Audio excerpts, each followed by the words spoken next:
So welcome to today's episode of Rethink Retail Podcast, where we'll delve into the dynamic world of retail. And I'm your host, Martin Bailie. I'm thrilled to be joined by an esteemed panel of industry experts who are transforming the retail landscape. As we navigate this rapidly evolving environment, retailers face the challenge of adapting to changing needs of the consumer while maintaining operational excellence. In this session, we'll explore the importance of a unified platform that incorporates digital shelf solutions, IoT, and in-store sensing technologies. As we dive deeper, it is crucial to acknowledge the evolving retail landscape. The rise of e-commerce, shifting consumer preferences, ongoing impact of technology that have reshaped the retail landscape. Today's consumer expects seamless shopping experience, whether it's online or in-store, and the retailers must adapt quickly to meet these demands. Joining me today is Brian Kilcourse, the managing partner of RSR Research.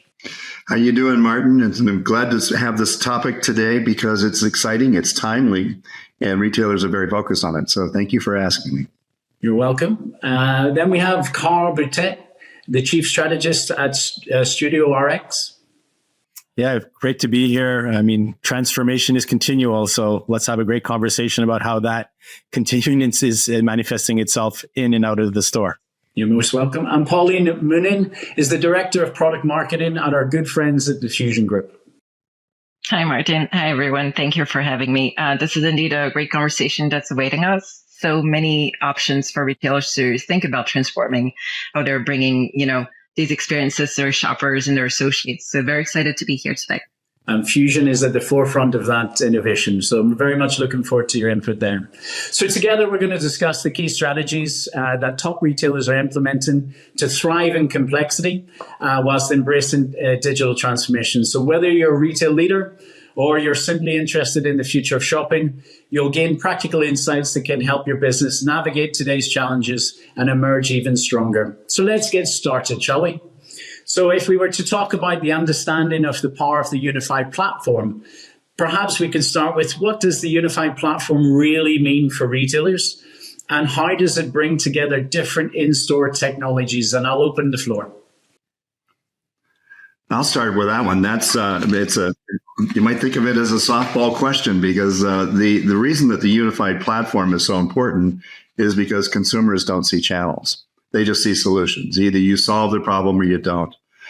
We like to say when we give talks that one of the things that's happened in the last 15 years in retail is something that never happened before in the history of retail. And that's that consumers now carry the store around with them in their purses and pockets. So they can shop 24/7. The world is their assortment. They can check prices, availability, read reviews. They can do all of those things.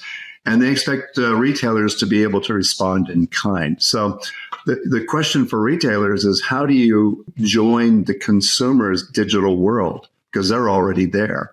That's the compelling reason for a unified platform. Super, great example, yeah. So last decade or so, I've really been focusing on the blurring of the lines, what I call, how the digital and physical are sort of becoming one, how one augments or makes the other better, more effective, more interesting. I'm really interested in sort of how they combine and not sort of how they break apart. And I think we've put a lot of energy over the last decade in measuring and the effectiveness of each in its own way. But I think the next generation is really going to be about how they complement and build on each other's strengths. So that could be, the digital manifestations in our physical stores, or even if we get into really emerging technologies, the physical manifestations in our digital environment. So we're going to have more and more opportunities to see these lines blurring, making it harder in some cases to measure their effectiveness because we won't be exactly sure what's influencing what. But we're pretty good at data now, and we'll talk, I'm sure, a lot about anticipation and prescription soon. So we can unpack that a bit later. And thinking about the tech perspective of things, because Brian, you mentioned the shopper experience, and Carl, I think you started mentioning everything that's tech related. And how do we have this physical evidence in store that we're connecting everything? I think it's a very hard challenge for retailers to take. Thinking how can I take that omnichannel experience to my stores? And I think that this is very much the power of connecting the store tech all together under this unified platform, this overarching overarching, if you will, management system that's going to give them visibility and that's going to make everything run smoother on their end and feel more connected for shoppers. I think that this is a key turning point today in retail tech. And I think that as we go, we're going to see more and more solutions that are based on platforms that are going to be unifying this experience, whether it being in store or whether it being for shoppers or whether it being for, access to data and making sure that we can drive retail through actuality of what is happening in the aisle. So that's a very exciting turning point. Agreed. Yeah, but the reality is within retailers, although we talk about the connected store, and that is the ultimate mission, that seamless experience for the internal customer and the external customer. But the reality is retailers still have siloed systems and siloed data. So how do you think a unified approach will solve and get us to that utopia of a seamless experience? Well, you have to look at their history. First of all, retailers, the first thing to remember about retail is that the margins are very narrow, so they can't make mistakes, and that makes them conservative in their spending. We advise a lot of technology firms, and one of the things that we tell them is don't assume that retailers are dumb. They just don't have any money. If they fail, they lose their jobs. It's really that simple. So when they implement systems, they tend to run them for a very long time. I have a joke that I tell about old point of sale systems, and that's that many of them that are still running in stores are old enough to drink legally. They've been around for a really, really long time. The turnover in technology in the consumer's life is less than 3 years. We all get new iPhones when they come out. And why? Because we like the functionality associated with them. So retailers are running at a very, very different speed. There's something more fundamental about those old systems as well. And, my generation of technologists implemented them, and they were function first. So the underlying data served the function. And that made them siloed. So if we had a point of sale system, it had its data. If we had an inventory system, it had its data, et cetera, et cetera. We're living in a world where the foundation of everything that we do nowadays is data first. It's function second. And it's on the assumption that function will change continuously. It keeps updating, it keeps modernizing to keep up with the pace of consumer. But the underlying foundation of data just is there always. So one way I say this is a customer is still a customer. That may have lots of new attributes, but it's still a customer. An order is still an order. A piece of inventory is still a piece of inventory. That sounds great. The theory is good. The reality is the systems that predate all that thinking have been around for a really long time. So do retailers want to change those things? Yes. All of our data suggests that they want to change those things. Can they change them fast enough to suit the modern needs of today's consumers? The answer is clearly no.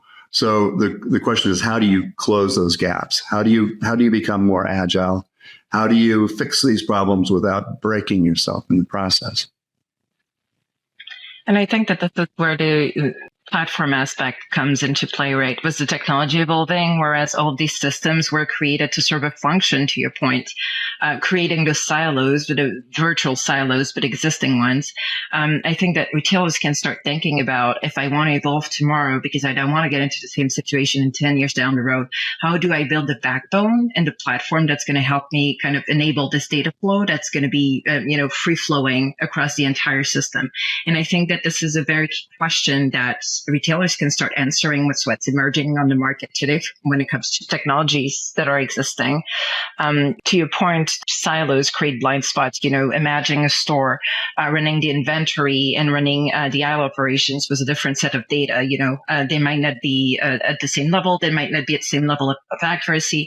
How can you envision making the right decisions there? I think that this is, again, a key turning point, and this is a critical thing to focus on. Is in how do I build my store today so that tomorrow when I have to evolve with my business needs, it's not going to have to be a rip-off of what I have and changing everything.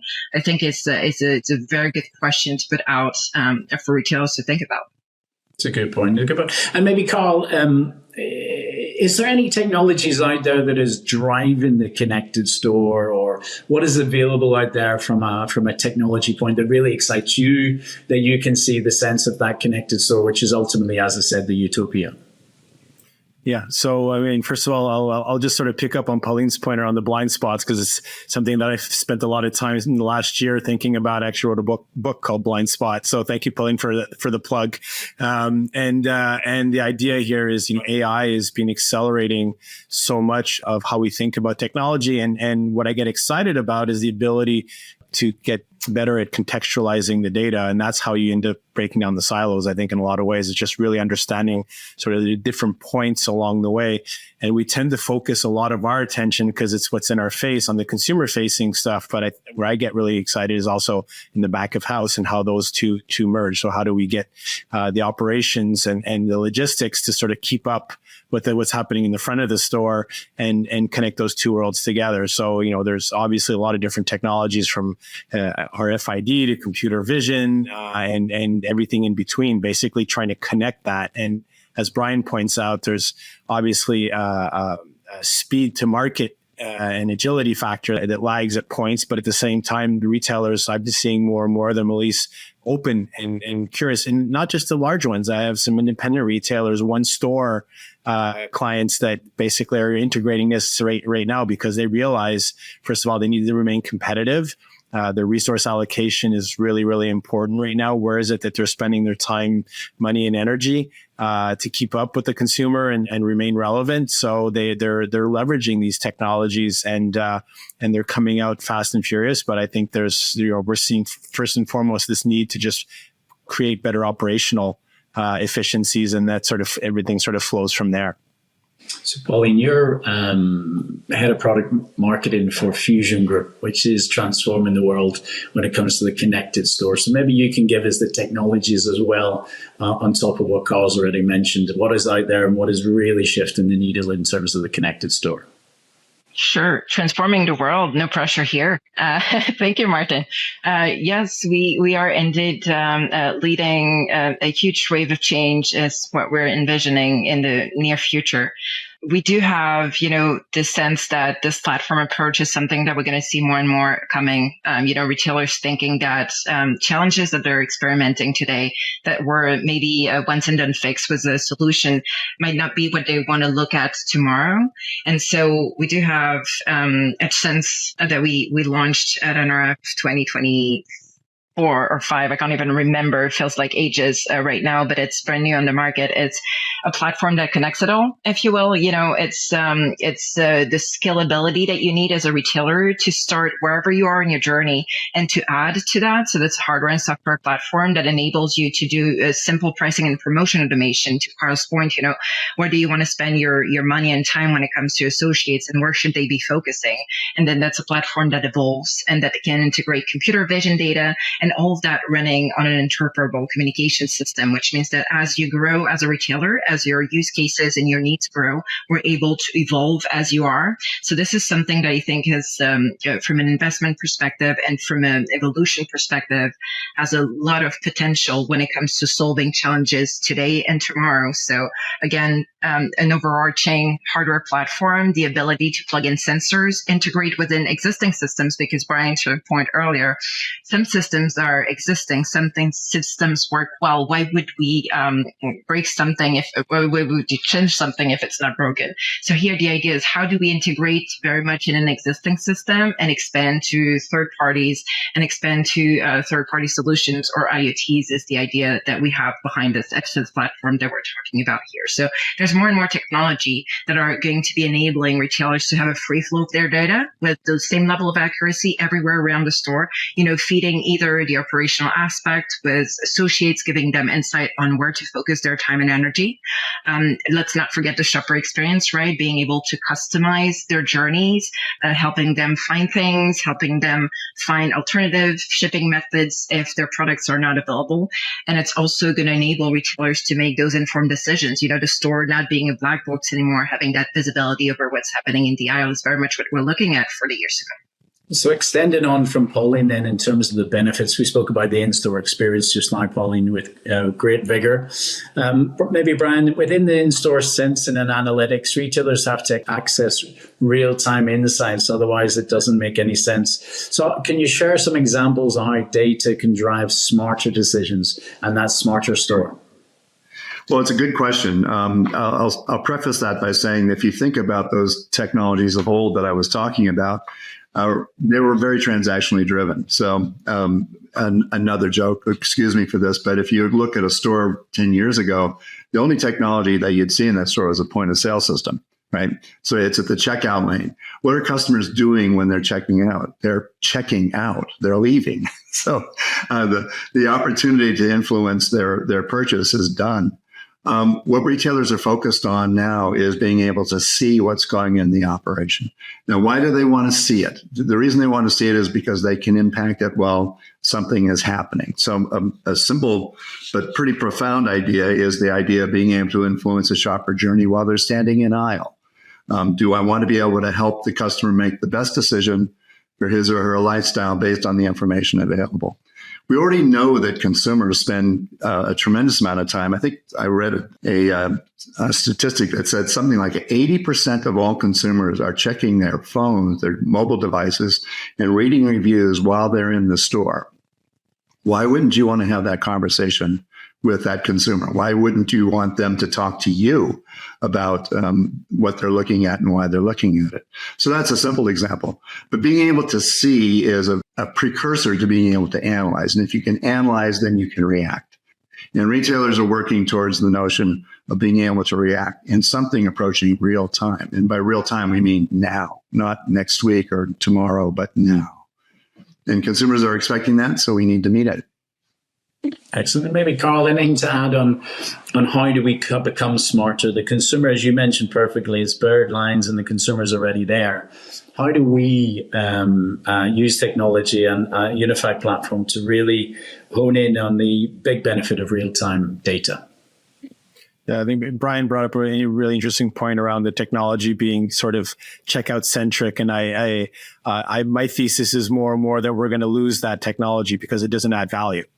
Quite honestly, not too many people, as they leave the store, if you ask them what their favorite part of the experience was the checkout. So technology is going to be replacing that more and more. I know there's still a lot of legacy in place and some security concerns, et cetera, all things that we've seen in different manifestations, how to deal with them. But then how do we think about as you point out, Martin, influencing that path of purchase from the full, call it funnel, as broken as it is, and influence from even the awareness. And there's a lot of opportunities. We talk a lot about retail media in the digital context, but in the physical one, we're seeing a lot of interesting opportunities.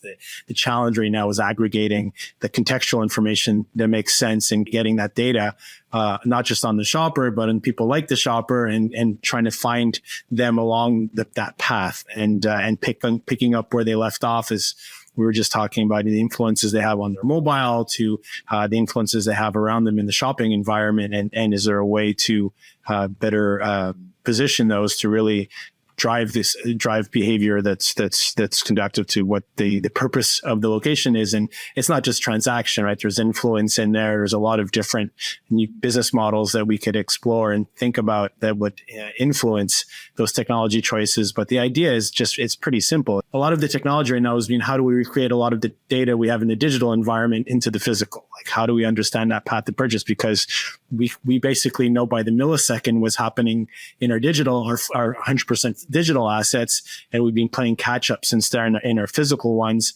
And there are some that haven't worked out. I mean, I did a lot of work in computer vision when, at a time maybe a decade ago, we were really excited about heat maps, and we had a really hard time monetizing or operationalizing the data from those heat maps, apart from maybe moving a fixture or opening up a place where we thought there was congestion in the store. So what can we really do to make that information more important, more relevant, and help the retailers also stand out in an age where AI is sort of baselining everything right now? So how do we help them elevate their experiences, both front and back of house as well too? That's great. And Carl, you mentioned earlier on around it's not just about the store and the four walls. It's obviously up the value chain as well in terms of the data required. And obviously the unified platform can help the service to stores as well. One of the key things when you're shopping anywhere in the world, let it be in the US or the UK or whatever it is, stockouts and availability has been a huge challenge for a number of reasons, pre-COVID, post-COVID. Where do you think the benefit of a unified platform would be when it comes to the simple on-shelf availability? There's actually a lot of research at McGill being done by my colleague Maxime Cohen. Is a demand prediction guru in this space, and he'll talk to you about just having access to more and more variables. And I've been doing some project almost a decade ago as well with another research group, and we were looking at like how can we contextualize municipal regional data into like a bigger data set that helps us. And some things are as simple as weather. Obviously, we've known that forever in retail, but is it events? Is there other things happening along that path that can inspire and drive data to the store to take action and then pick up from there? And we've seen different manifestations of that. So demand prediction all comes down to just multivariates and understanding the different influences and trying to predict as much as possible. And at the same time, we're getting better and better with smaller data sets as well too. We're seeing some pretty accurate demand prediction. Now, the big X factor is when we get into these black swan events, and that's where the bigger retailers are really trying to drive their research. Is how do we see the unforeseen?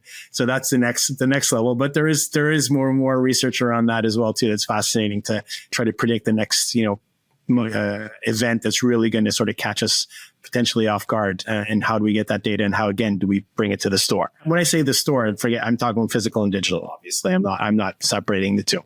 Fantastic. And look, Pauline, it's a big USP when you refer to vision technology and edge sense technology.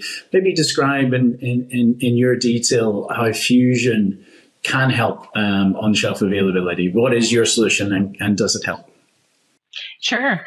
So, VusionGroup has had computer vision technology for years already, and serving customers with actual insights of what's happening at the shelf is something that we've done for quite some time. If we transform that into the platform aspect of things and the additional value they get out of EdgeSense and having everything under one roof, is that you're going to have the ability to have this big data, like I think that Carl was alluding to that, data like this entire pool of information that you have access to.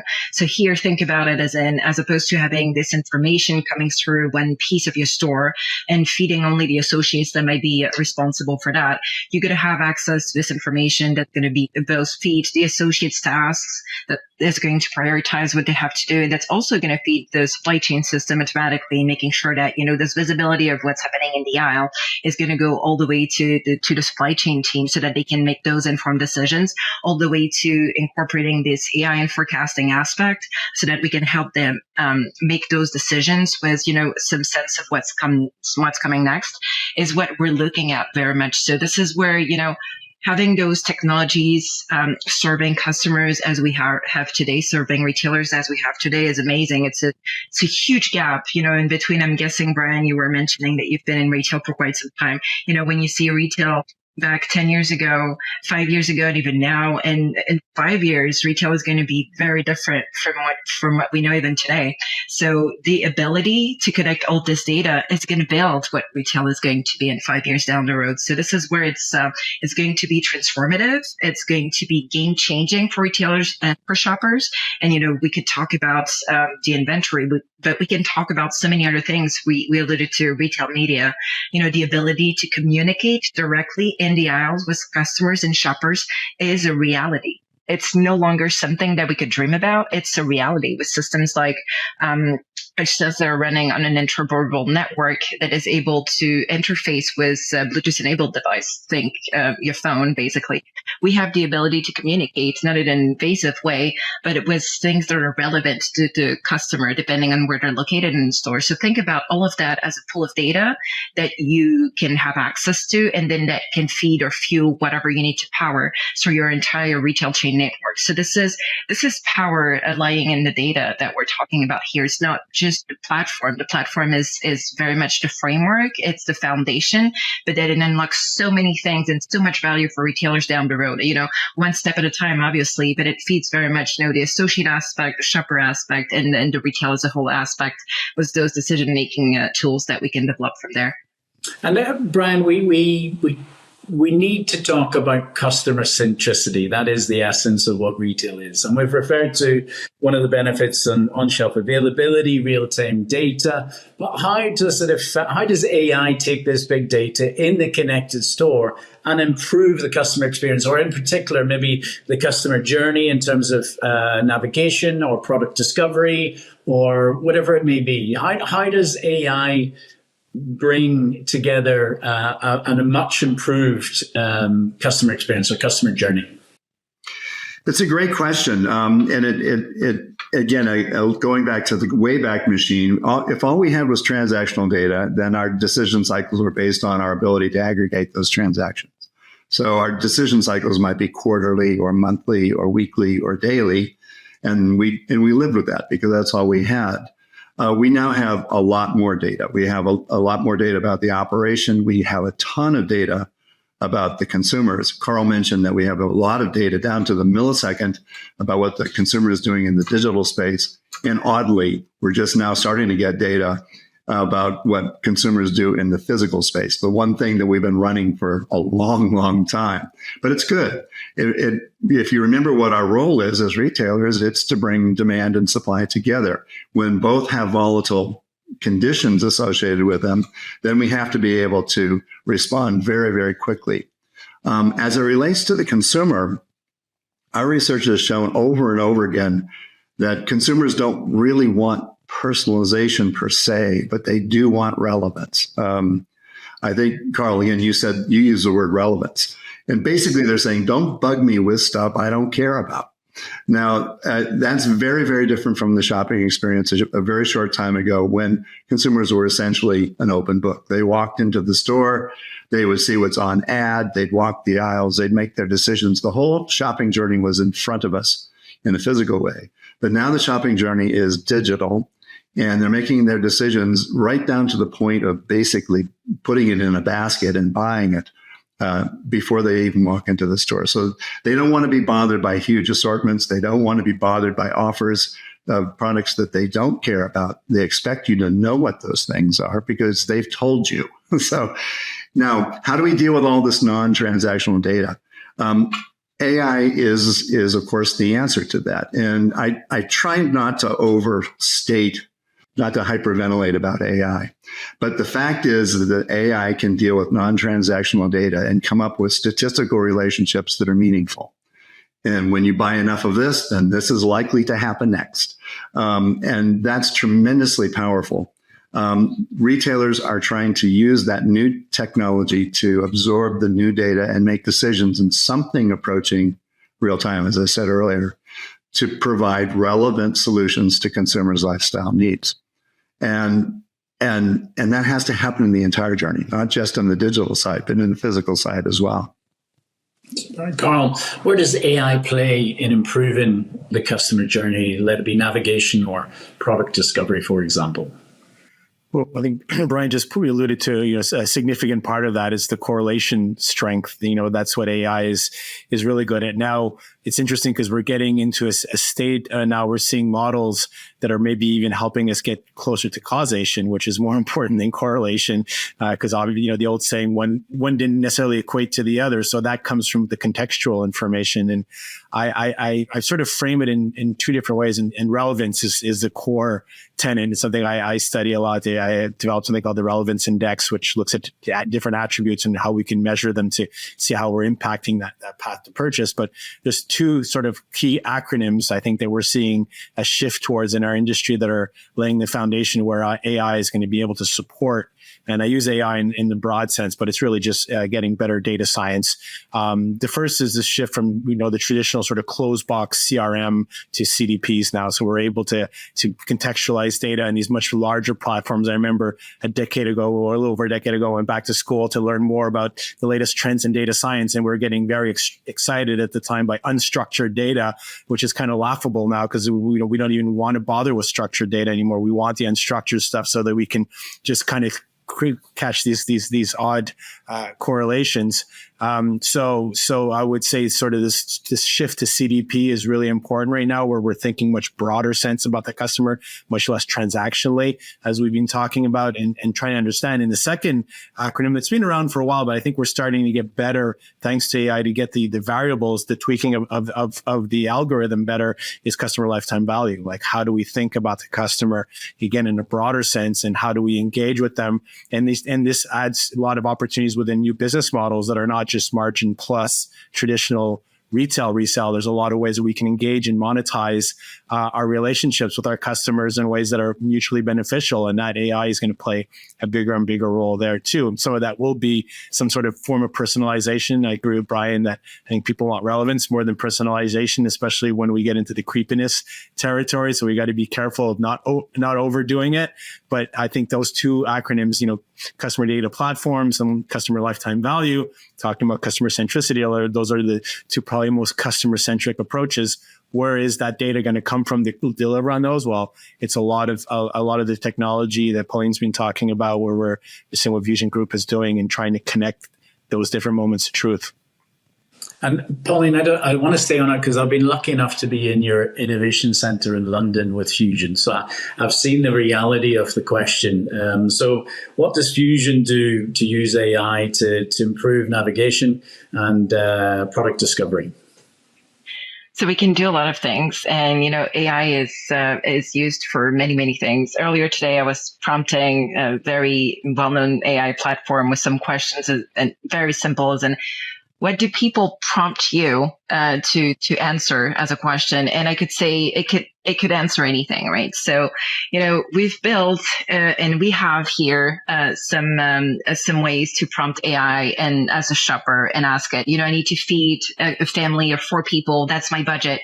Can you tell me based on what is in this store what I should buy, so I'm able to do that within my budget? That's very practical, right? And AI can do that, but AI can only do that because it knows the price, because it knows the products, and because it knows what is in actuality in the store. So I think that AI can do a lot of things for shoppers. You mentioned it, navigation. If I do have food preferences, food allergies, AI can help me figure out in a store what I should be looking at and lighting it up for me. Those are things that we can do. What I think AI is going to be also bringing to retail, if we flip the switch to the retailer side of things, is, to your point, managing this massive amount of data and making something out of it that's actionable. An insight, something that can be managing the store better, something that can be, we mentioned that, forecasting, anticipating demand, optimizing assortments. Having this visibility in store and this amount of data is only going to help with precision that AI needs, the contextual data that is needed to make those decisions, because data on its own, when you don't know what's happening in the store, is not going to help you very much making those informed decisions that are still going to be based on paper trails. So I think that the shopper aspect is still to be explored, because as I mentioned in the example that I gave, there's so many things that we can do, but I think that if we were to ground it into a retailer's mindset, there's also a lot of things that AI can bring to the table when it has the data and actually what's happening in the store. This is where I think, these two tracks are going to run in parallel and are going to be interesting to follow in the next few months as AI evolves. Super. And look, let's shift to the future, maybe 3 to 5 years time. Maybe start with you, Brian, if that's okay. Where do you see retail technology evolving in the coming years? Where do you see that next big thing, or we already have the next big thing? So where do we see it evolving? Well, as it relates to the store, I'll speak narrowly about that first. It'll be the digitalization of the rest of the store. We talked about the point of sale system, but it's about putting information into the hands of the people that need it when they need it. And those people are employees and their customers. So now understanding what their needs are is where some of these wonderful systems come into play, and they're driven by the new data that's available. But I think the store of the future looks different from the store of the present, in that it's much, much more of I hesitate to use the word interactive, because that conjures up images of, games, those kinds of things. But people will use information intelligently to make their decisions on the storefront. what has to happen for retail as an enterprise is that it has to be integrated at the data level, which fundamentally changes how systems behave in the retail enterprise. So, for example, the good news is that today's systems are being delivered in such a way that those things are possible. So, via the cloud, for example. So instead of physical and logical silos of data and function, they'll be horizontally organized somewhere so that we can get the information and the business rules to the person who needs it when they need it at any level within the enterprise. I also think that we'll finally get around to digitalizing the space between trading partners. It's something we've all been working on forever, trying to get manufacturers and logistics companies and retailers to work together off the same data. One of my pet peeves is something that's been real since the beginning, and that's that, for example, retailers aggregate demand and they give it over to manufacturers who then organize their manufacturing cycles around this aggregation of demand. Every time you aggregate anything, you create data friction. So why can't you deal with atomic data? It's available, it's there. What are the issues that make it impossible for people to envision that? I think we'll solve those problems in the very near term. Great, thank you. And then, Carl, how do you see retail technology evolving in the coming years? Well, obviously, compute is going to be at the core of everything, and how we distribute that compute. That's one of the big challenges right now. We probably don't talk enough about. There's the cost benefit has been a challenge around that. So how those costs decrease as the compute increase and what that unlocks is going to be really fascinating to see. And I sort of see a bit of a bifurcation. We got to be careful not to think one size fits all in retail technology, because there's really comes back to how the retailer wants to differentiate in the market, what they want to mean and matter to their customers. And if it's low consideration, then I'm very excited about agentic. I think, we're seeing some interesting things every week coming out, including even, God forbid, Amazon now looking at doing agentic that allows you to go to other retailers' websites.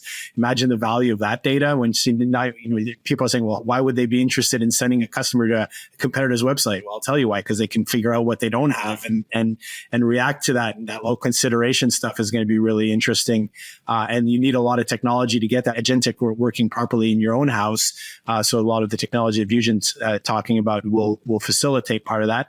And at the other end, the high consideration, well, I think we need to be careful about not over automating the path to purchase in those cases, because I think we need still the human element, augmenting the human interaction piece is going to be really important in making sure that we empower the people in the stores that are going to probably be less but higher quality, I hope, that are going to be more meaningful to those customers. So what kind of tools can we put in their hands that are going to make them more relevant in front of their customers for those more complicated purchasing decisions, and that where they can add a lot of more value and not just sort of streamline them into one unique direction. The customer needs to have off ramps all along the way. So humans are great at taking those off ramps and making sure we maximize the value of those relationships.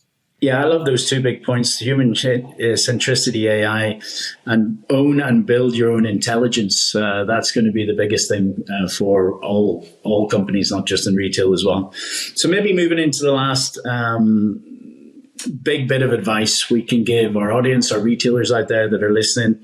Perhaps start with you, Pauline, because you're in Vusion an accelerator to transformation and digital transformation, and in particular the connected store. So if you were speaking to existing retailers that started transformation or just about to start transformation, what advice would you give them in that journey, or how to start that journey, or even what not to do? Take your pick on that, on the answer. But what advice would you give a digital transformation or a transformational program for a retailer today? That's a very tough question, because we have so many different retail customers and they're all at a different stage in their journey. So that's a very good one, but it's a tough one. So I'll try my best. I think that what I would say to a retailer is, think about scalability, but start where you are today. As in, if you're thinking about digitalizing your store, embarking on a journey, think of it as a journey.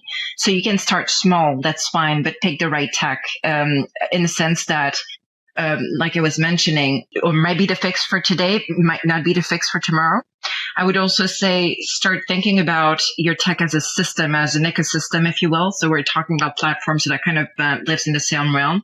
As in, you don't need as a retailer to rip off everything that you have. You can, if you will, but you can also integrate with what's existing and evolve along the way. So this is something that's doable. It's not doable with everything that's available out there, but it's doable. So that's why I'm thinking, start where you are now, but think about where you want to be in 5 years down the road, and think about a system that's going to evolve as your priorities are going to be shifting.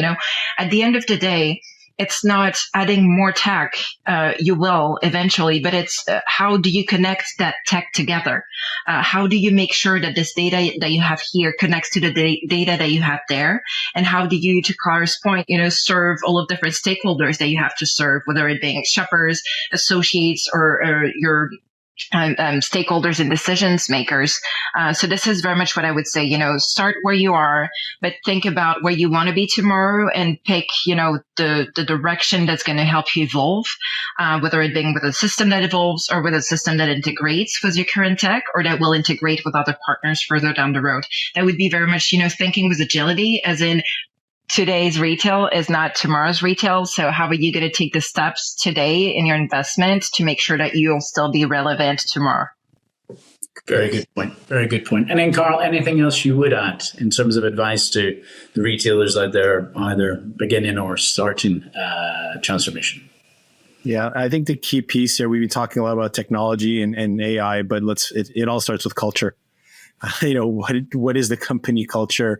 What is its tolerance to iteration, and trying and moving quickly and moving on quickly in some cases and sticking to other cases. And a good example of something I've lived pretty closely is I helped instigate the Retail Innovation Lab here in McGill, where we have some of the fusion technology, and Circle K Couche-Tard have moved through already 4 iterations of checkout technology, some of the most cutting edge, but they've also decided they learn quick, and they move on when they need to, and they stick to it when they don't. We have one of the longest running open innovation labs in retail going on its 5th year now, because of that openness and that sense of iteration. But it all comes from a place of culture, and in their case, there's a transition there as well too.